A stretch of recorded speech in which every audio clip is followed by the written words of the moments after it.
Garden of Terror.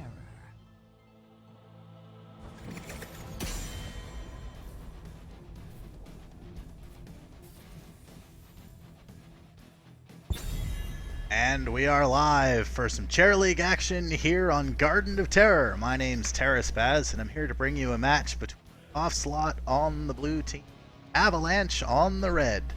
This is continuing the inaugural week of Season 4, so both teams, I believe, familiar to Chair League. I know I've had the privilege of casting for Offslaught before, maybe even playing against them on past, and I think Avalanche has been around well. I'm not sure because I don't think I've played against them in any casting. Regardless, it's a new season. Players have probably switched around a bit. Some people moved away. Some people have come onto the scene. So for all intents and purposes, we are back to square one, and we're going to see both teams bring to the table. And Avalanche begins by taking Malfurion off the table.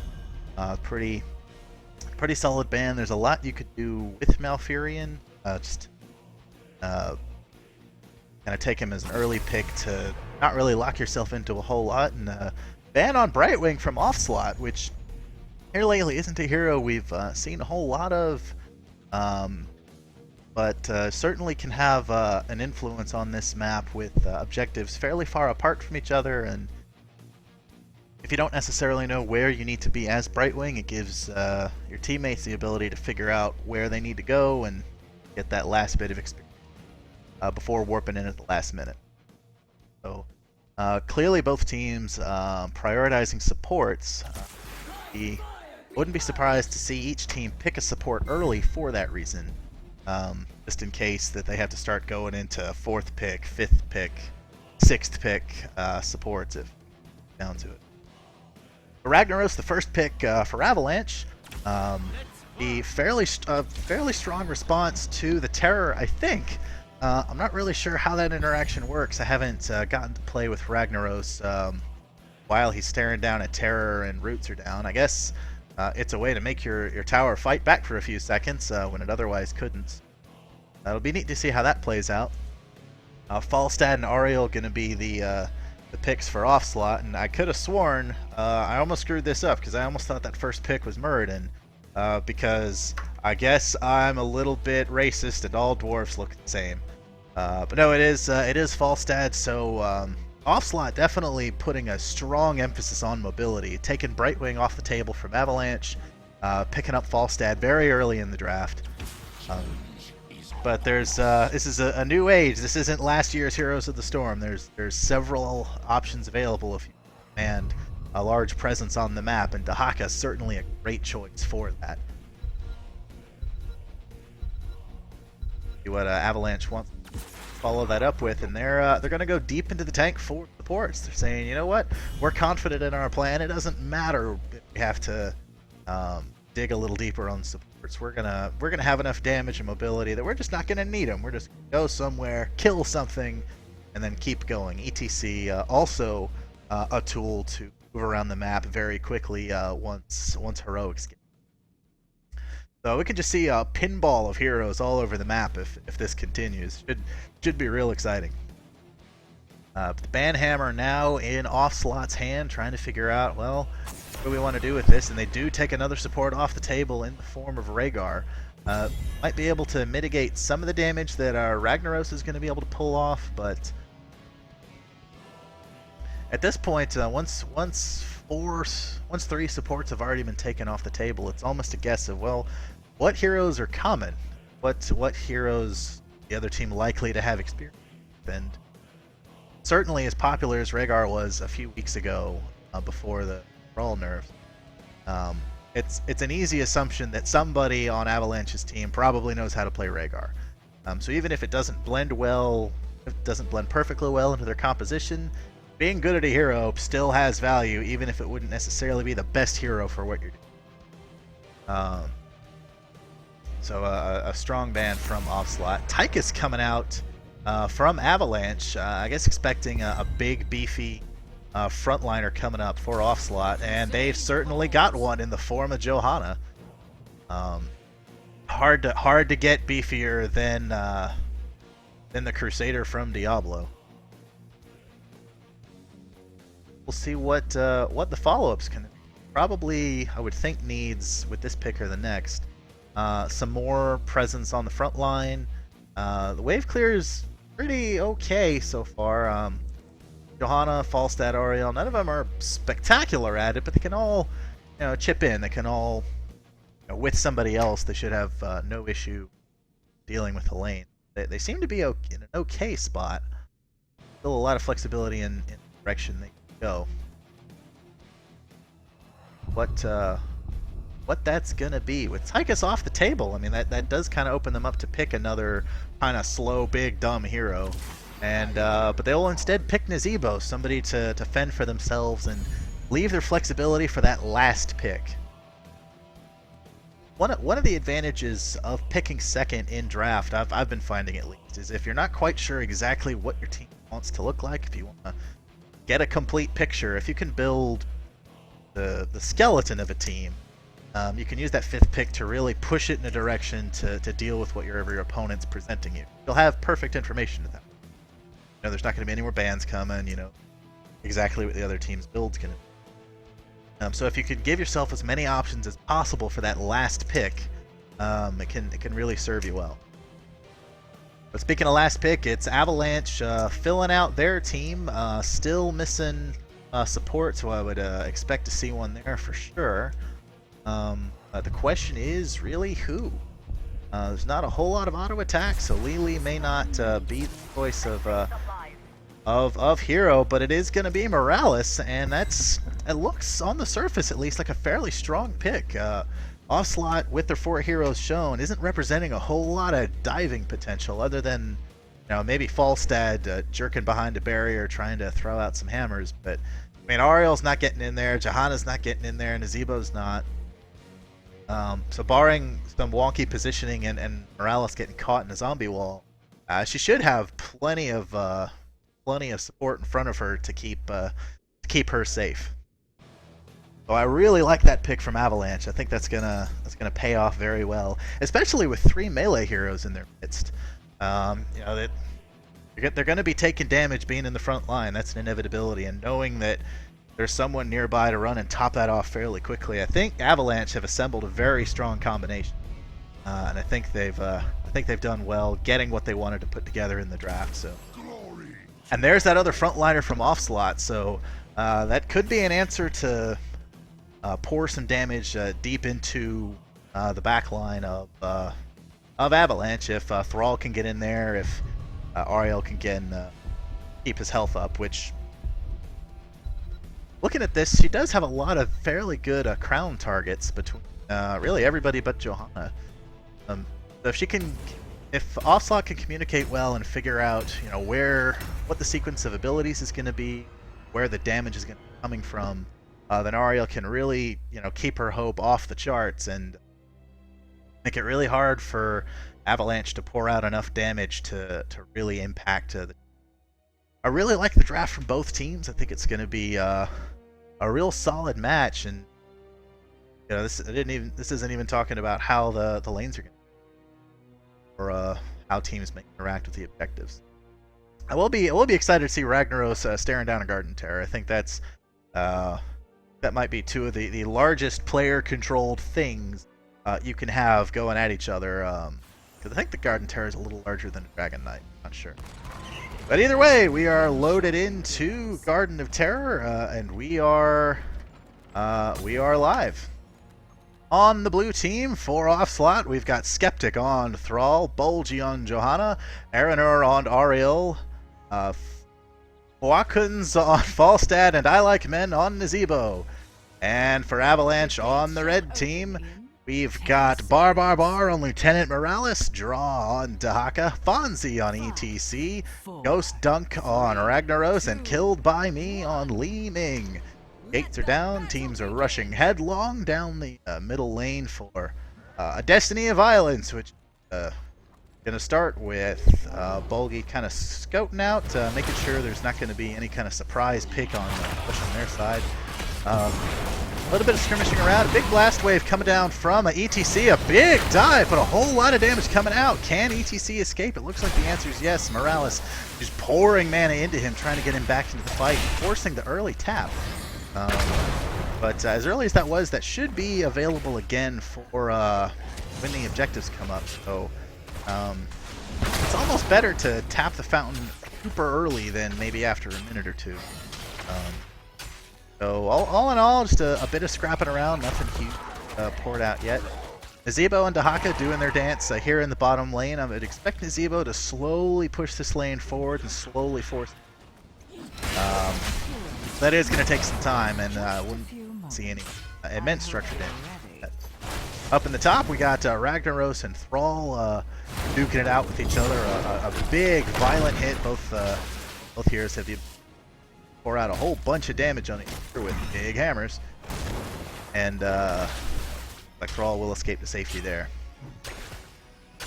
Objective is going to be up in just a couple seconds. We'll see where these teams decide to go, as they do have a near perfect information on where each team is going to be, and it looks like the main battle is going to be up here in the top lane with a lot of damage pouring out against Ragnarok.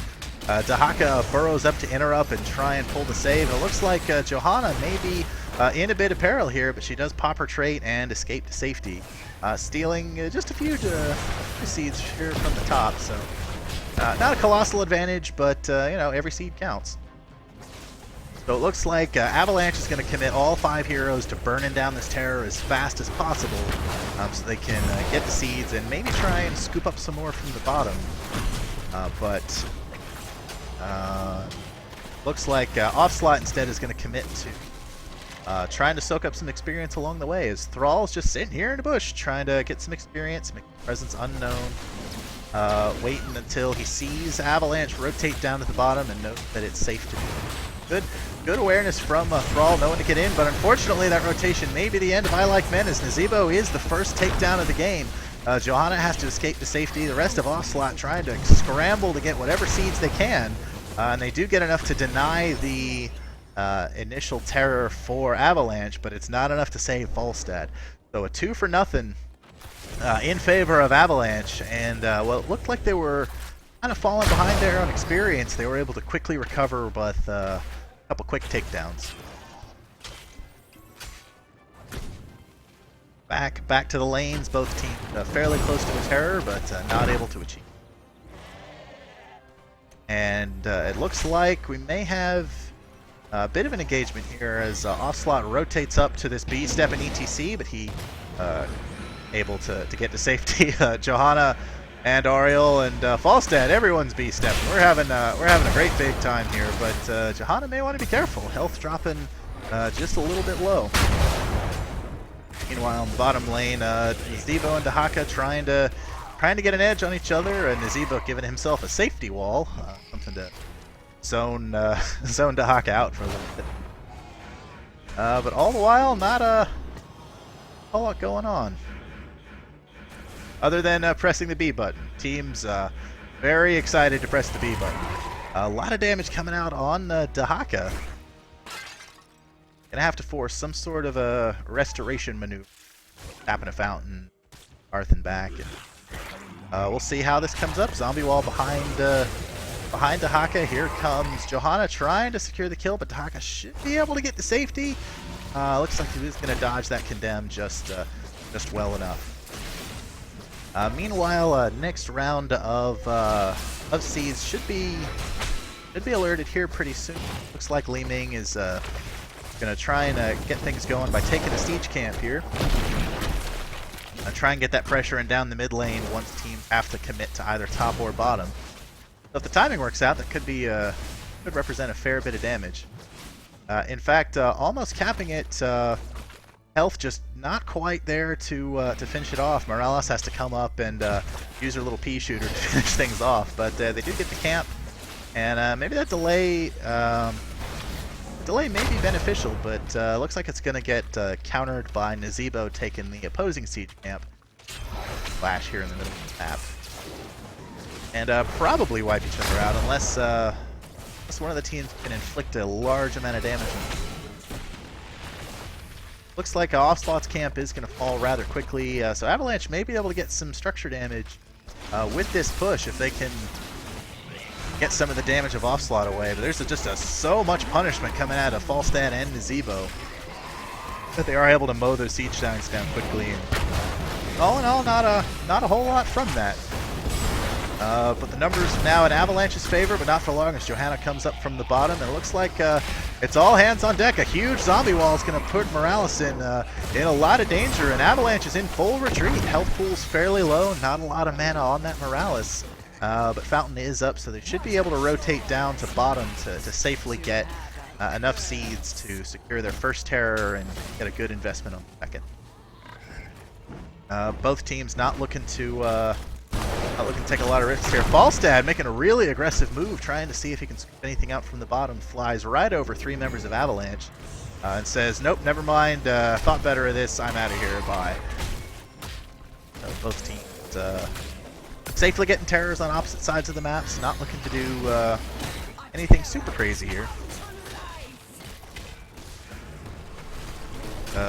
Offslaught will get their first terror out of the gate a little bit quicker. And it's not necessarily an advantage to do so, especially if you get the rest of your team onto this. The longer you can wait on your terror, effectively, the more life you can give it. If you can, it's not like a big dumb hammer. You don't have to throw it straight at the other team, kind of surgically, and make sure it gets the maximum amount of damage done. So terror's split between top and bottom on opposing teams, but the fight's actually going to be here in the middle, it looks like, as Offslaught's trying to angle for engagement, but decides now better go burn down this terror tearing away at our fort. So it looks like it's going to be close, but they should be able to save the fort here if should have no problem saving that, forcing the retreat to mid. Meanwhile, Avalanche close to burning down the terror on Offslaught. It's not going to get a whole lot more value out of that, as the timer is down to about 20 seconds, which is 1 or maybe 2 of the what the ability to call it, but that flower thing that turns off building. But Offslaught deciding, you know what, we did what we want to do. Let's use this terror as a big stupid tank and just start punching things. Try and force an engagement here, because we do have a level up advantage, and we don't care about fighting under their towers because we're just going to turn them off. They do manage to get a bit of damage. A huge power slide from ETC into a mosh pit is going to get interrupted by Gus, but a lot of damage on Ariel, and this engagement has turned south for Avalanche. The pursuit kept going in, but it looks like it's going to be maybe a 3-for-0 as Morales falls, and ETC's trying his best to save his teammates, largely at the cost of his life, though. Looks like Falstad warps forward to ensure that ETC's got nowhere to go. And it's a 3-for-0 in favor of Offslaught, a very decisive engagement. They've got about 15-20 seconds of time on the map to really push whatever they want. They could try and burn down some of the structures here, but instead they say, you know what, that was a good engagement, but we don't really have the tool to press this advantage. Let's go back, grab some more experience, and keep up this pressure. Falstad eating a big chunk of damage from Ragnaros, wisely away from it. Now, come to think of it, so far this game, I don't think we've seen Ragnaros fire his trade-off yet. So I'm disappointed if I don't get to see at this map. It's that was my price of admission. I wanted to see that happen. Meanwhile, a big aggressive chase here from Offslaught, trying to pick out Tahaka on Avalanche, but here comes the reinforcements, discouraging the pursuit. Tahaka, like Johanna, is a pretty tricky hero to kill. There's more health there than meets the eye, much like a Transformer. So good timing here from Nazebo, grabbing the siege camp as the objective comes up. Avalanche still pretty tied up, scuffling with Offslaught to send a hero away to go pick it up. They may consider this now, but it looks like they're instead trying to get a pick here in mid. Nothing else to clean. The entire complement of Avalanche is here. A big tongue on Ariel. The stun train comes down from ETC. A nice Crystal Aegis to keep herself safe for just a bit. And the damage coming out on Morales, heavy and hard, forces her out of the fight. And that's going to put everybody else in a good bit of peril. But Avalanche able to disengage. But the Ravenous Spirit may come in time to finish things off, but looks like ETC, no, he's going to fall to the Spirit. So far a 1-0 in favor of Offslaught.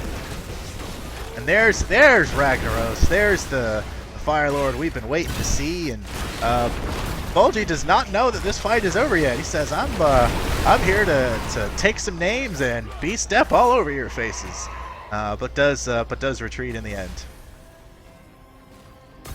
Both teams throwing up here into the top camp. Ragnaros firing off just one more round of damage from his crate. And here comes the engagement from Avalanche. They have the numbers. If they can get a drag on someone, that should be the end of them, but not quite there. Offslaught able to retreat for the moment, but it was just a temporary reprieve. They're here in force. They're here in numbers. Here comes the damage, and Li Ming's the first casualty, followed right behind by Morales. And Offslaught is cleaning up here in the top. Falstad pursuing Ragnaros will fall. ETC power slides through the wall. It's going to be his only escape option, and 4-0 in favor of Offslaught. And they should be able to scoop up enough seeds between all this to get a couple terrors out of this. Because ETC alone is not going to be able to burn this terror down real well. It's going to be slow going. So Offslaught has plenty of time to start applying pressure to the map. And they've elected to do that in the form of the mercenary camps on Avalanche's side. So these should link up very nicely with the terror, whether they decide to push top and try and scoop up a keep or just barrel down mid. There's a lot of damage, and there's not a lot of tools available to stop it right now. As Avalanche is down 3 levels and a full talent here, so it's going to be a hard defense, and Offslaught may be able to scoop up a keep from this.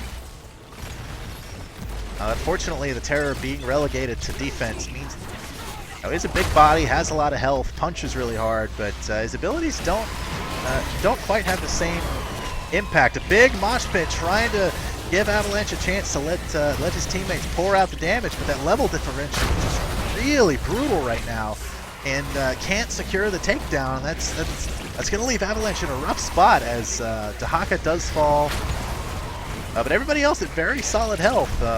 A lot of ults down on the side of Offslaught, so they may be able to conjure an engagement here. Here comes the Ragnaros trait. Can he pull off some big damage from this? It looks like he's going to get a couple abilities off, take some heroes down to about half health.